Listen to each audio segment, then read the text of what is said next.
Yo, what is going on, YouTube? What is going on?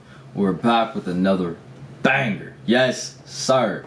Now today we are on the ItzJay channel and we're here with a banger. Yes, sir. We got holidays right around the corner, man. And I know y'all are waiting for y'all gifts. And if y'all older, man, no matter what, you still deserve a gift for real, for real. Now, if you don't celebrate Christmas, man, hope your day's been good. You know, it's just another day for you, right? So, hope you guys getting through the days and through these holidays. If you don't, you know, celebrate and you see everybody else do, man, just get through it, you feel me? That being said, if you're new here, go ahead and hit that subscribe button and check out our new channels here and here. That being said, we are reacting to the story of Big Mike snitching on King Von, man. So, I know nothing about Big Mike or anything like this, so all this is going to be new to me. So, if it's new to you, sit back, enjoy, man, get that za, you know, if you have that za, because, you know, your boy definitely got some za. Hold up. I didn't let it focus real quick for y'all boys. Alright, well, they ain't gonna focus, but your boy got some za, you feel me? Don't even worry about it. We're gonna show you real quick. We got some za. Alright, but that being said, man, sit back, relax, and let's see the story of Big Mike snitching on King Von, man. Once again, if you're new here, go ahead and hit that subscribe button. Let's get it. Let's go. Alright, man. What's up, everybody? Welcome back to another episode of EOS. It's 1090 Jake, and I'm rocking with y'all. Y'all rocking with me. Hey, we are 10,000 subscribers away from 1 million. I just want to say I appreciate every single one of y'all that's been rocking with me. But for this video, we're gonna be speaking on Big Mike, the man that snitched on King Von. Big Mike, an O-Block original and the older brother of Wooski. Big Mike's name would be cemented in Chicago drill history and made infamous by one of Chicago's most notorious legends, King Von. The self-proclaimed demon, whose name is now associated with being a serial killer, was only 19 years old when he was officially charged with murder. Yeah, fucking May 29th, 2014. I was watching a story and shit of King Von. I'm gonna post more videos and too of that, but I was watching stories, documentaries of King Von when he was younger. Boy, he was, even as a kid, that boy was a demon, bruh. So, man, just gotta be watching out, man. He always said it too in his songs. You gotta be watching out for the people around you. In Chicago's Inglewood neighborhood, there was a birthday party for 20-year-old LaVon Everhart, who was more commonly known as CJ. King Von was in attendance, as Von and CJ were both from Killerwood and could be seen in multiple pictures together. According to a... Also, my bad, I keep pausing, but also, you know, I don't live in Chicago. I didn't know that much on King Von. I just really listened to his music and all that. So, those of y'all that know the Chicago shit and scene around King Von and everything, y'all can let me know down below in the comments. You know, I really love that shit, to know all the information and shit. The right information about the King Von situation and what we watching right now. Of course, we know we still got 17 minutes of the video, so we're gonna find out a lot of information. But those of y'all that the questions I'm asking y'all, you know, maybe we'll find out, but y'all can let me know in the comments as well. That being said, man, let's get back into this. A witness statement by Lamenda Jones, CJ's mother. She tells Chicago detectives she saw Von standing near the front gate of her house, looking at 3 guys on her porch like something wasn't right.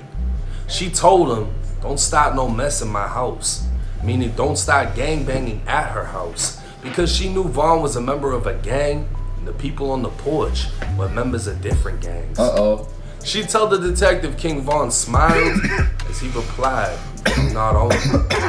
As CJ's mom went back inside, Von would leave the party. CJ's mom was cooking for about 15 minutes. Yeah, he said he ain't on that. Because he was scouting. That's what he was doing. Von was looking. He said, "Okay, I see y'all up there. Who else? Let me just see here real quick. Let me see who else in this area real quick before I do something stupid." Boom, mama pop out. "Don't be doing none of that over here. I'm not on that." Then leaves. "Yeah, alright, bet your mama there. Now I'm gonna wait for you to leave. Watch, guarantee you he waited for them to leave and he did something. Watch." before gunfire erupted. Yup, what I Making say. her way outside, she observed a young man who'd been shot in the head laying face down in the grass. She saw another man crawling across the street, bleeding everywhere. Paramedics arrived on scene at 6:15 p.m., finding the man who'd been crawling with a gunshot to his face and another gunshot to his leg. Sheesh. He was identified by police as Marquise Carpenter, a gangster disciple from Gyro City who was transported to Stroger Hospital from the scene. Damn. The second victim, Timothy Robinson, was shot in the foot and able to transport himself to St. Bernard Hospital. The third victim, identified as 19-year-old Malcolm Stuckey, was pronounced dead at the scene. His body laid face down in the grass, and an autopsy would report a .40 caliber bullet was fired into his right ear, traveling through his neck before exiting 2 inches below his left ear. Another bullet would enter his back thigh, and 2 more into his buttocks. Damn. Multiple .40 caliber shell casings would be left at the scene, along with a 9mm handgun loaded with 10 rounds. July 30th, 3 weeks after the party, Chicago Police Tactical Team would take Big Mike into custody within Parkway Gardens, aka O-Block. He'd be transported to the area central office and placed inside of an interview room. Waiving his rights, Big Mike was shown a witness statement and denied any participation at the party. But as time went on, Big Mike would tell a crazy story to detectives. Jasmine Mitchell called Mike, saying Vaughn My bad, y'all. But when he just played that clip, I'm about to listen to the song on Vaughn. But this is when he was talking about Big Mike snitching on him. When he look, I'm gonna rewind it real quick for y'all right here. When he just played this, I forgot what music video this was in. Waiving his rights, Big Mike was shown a witness statement and denied Right any here, participation at the This right here. Is this King Von reference to Big Mike snitching on him? Y'all let me know down below in the comments. I'm pretty sure it is, but you know, like I said, I wasn't that tapped in. I just listened to the music and some of the shit I knew off of the news reports, just off of King Von himself, you feel me? But I didn't really know that much information on really what he was talking about. So y'all let me know, is this the reference that King Von was talking about? Let's get it. party. But as time went on, Big Mike would tell a crazy story to detectives. Jasmine Mitchell called Mike, saying Vaughn needed him as muscle for backup. Vaughn got on the phone saying him and Jasmine were at the party when other guys started looking hard and whispering to each other. Vaughn wanted to go back, this time with Big Mike. Mike told detectives he was picked up only 10 minutes after the call. Jasmine was driving her grandfather's silver Oldsmobile when Mike got into the front seat as Vaughn sat in the back. Damn, he really started Vaughn singing. started telling him what happened when Vaughn asked him if he was decent. Mike told detectives, Hey, we're No Compromise Gaming, your ticket to lease-to-own gaming PCs for people with zero. Vaughn meant was he armed, and Mike told him he had a Glock 40 with 15 to 16 rounds. That's when Vaughn showed him his gun. Mike told detectives they drove back to where the party was at when Vaughn made a call asking if those guys were still out front. The person on the phone told Vaughn not to come because one of the guys had a gun, but Vaughn would reply back saying, "That's okay, we got 2 guns," and he hung up the call. Sheesh, Vaughn and Big Ron Mike says, exited "Alright, the we got vehicle and walked 2." through a vacant lot to LaSalle Street before cutting through a gangway. Mike would tell detectives Vaughn was in the lead while Mike followed, saying neither one of them attempted to conceal their face. As they got to the end of the gangway, Big Mike saw a black male with long dreads wearing an orange shirt. Mike told detectives he later learned from Vaughn it was a man named Tim. Mike was staring as Tim stared back before he turned and ran. Mike told detectives that's when Vaughn chased him to the front of the house and opened fire. Sheesh. By the time Mike made it to the front of the Walked house, him down. he saw one victim already laying face down in the grass. Mike saw Vaughn shooting at another guy, yelling, "Why you running?" Mike would admit to detectives that's when he started shooting at Tim, firing 15 to 16 shots. Sheesh. Mike told detectives he knew he shot him because he saw him stumbling as he ran. With his gun now empty, Mike turned and ran down the gangway while he could still hear Vaughn firing. Vaughn then came up behind him and eventually down the alley. Mike told detectives he watched King Vaughn run 2 houses over and fire 2 more shots at the man that laid in the vacant lot. Mike could see the victim was bleeding from the mouth. So Vaughn was walking everybody down. He was making sure he was hitting his targets. That's what basically Big Mike is telling the cops. Yeah, I emptied my 2. I know I hit my man's because he was limping while he was running. But then Vaughn, he walked down his shit and made sure he finished his. Like, yeah, Big Mike was like, yeah, I hit mine, but you know, I don't know if he died or not. Yeah, I hit him, but he could have made it. But Vaughn was walking his shit down, making sure no one made it. You feel me? So, let's get it. That's when they ran back to the car while Jasmine struggled to unlock the car doors. Mike told detectives he yelled at her for locking the doors and would eventually throw his gun in Lake Michigan. He then said he didn't know any of the individuals at the scene. The state attorney's office would charge Big Mike with 1 count of first-degree murder and 2 attempted murders.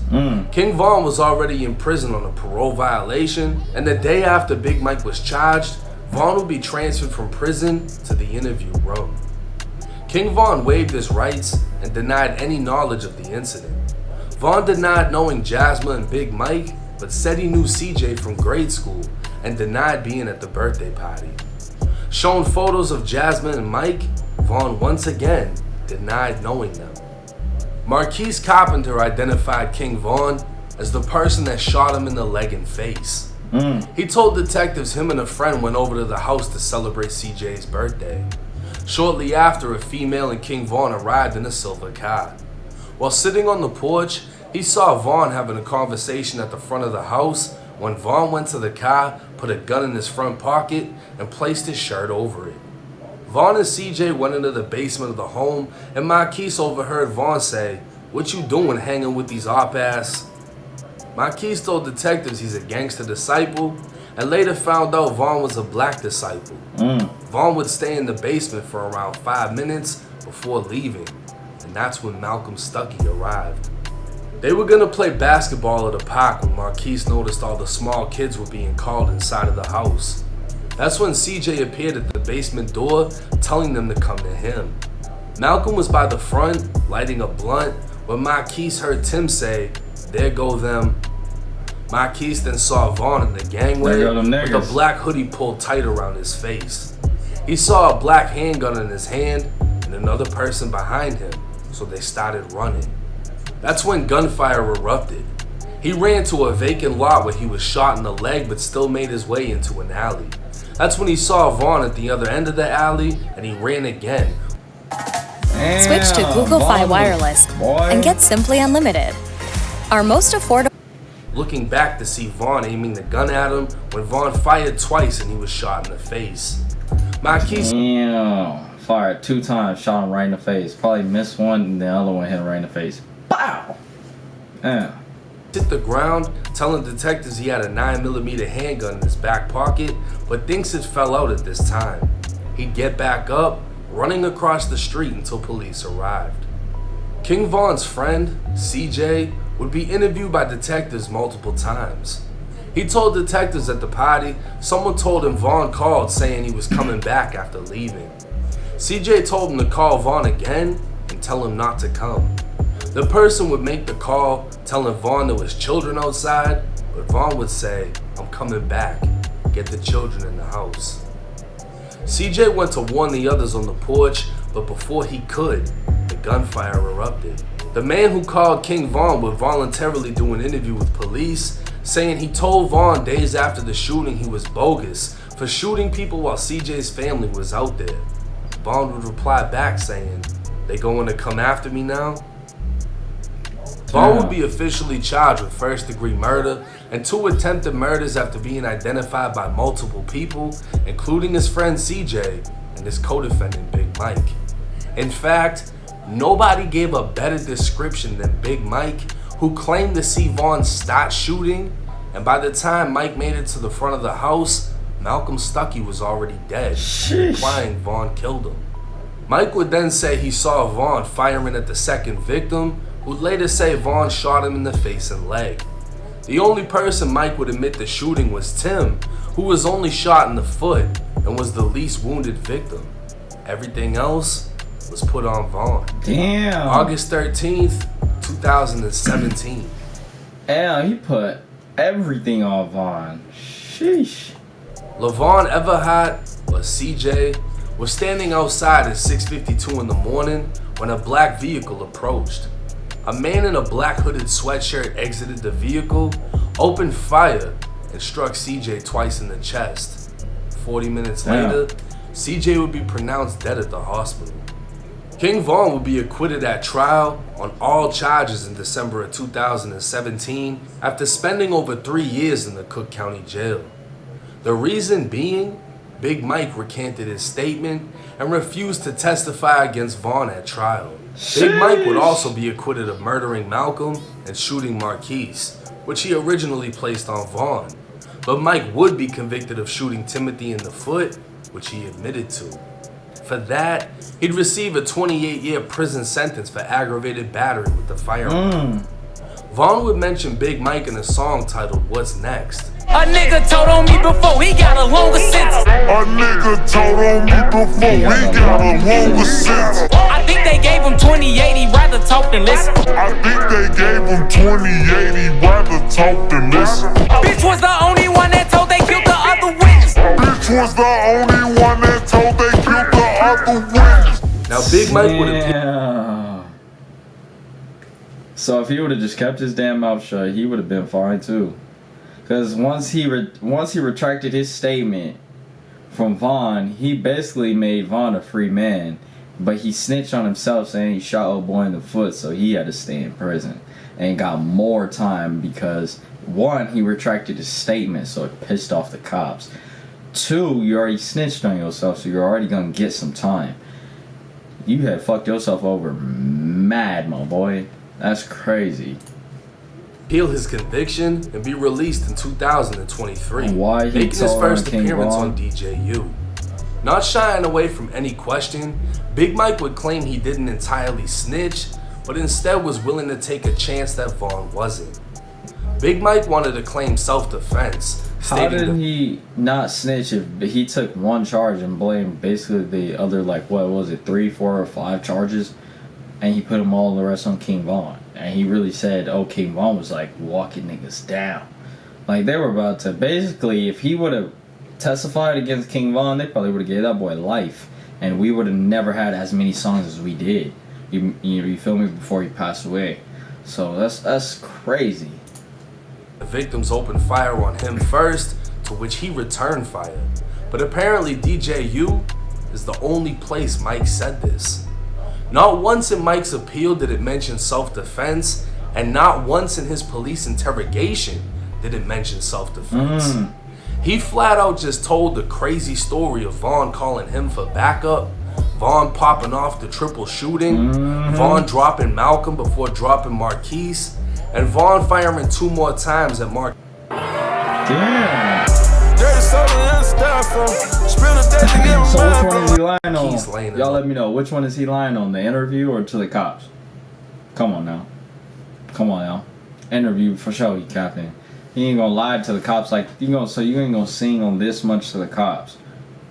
This much paperwork to the cops, and then one redacted. There was definitely something. Well, there's a whole reason why you got, you redacted. There was some. Come on now. Then you redacted it, snitched on yourself, got 28, and then got out, went to an interview, and then said, oh no, self-defense. I didn't really snitch all the way like that. I was willing to take a chance that Vaughn wasn't. What do you mean? A lie.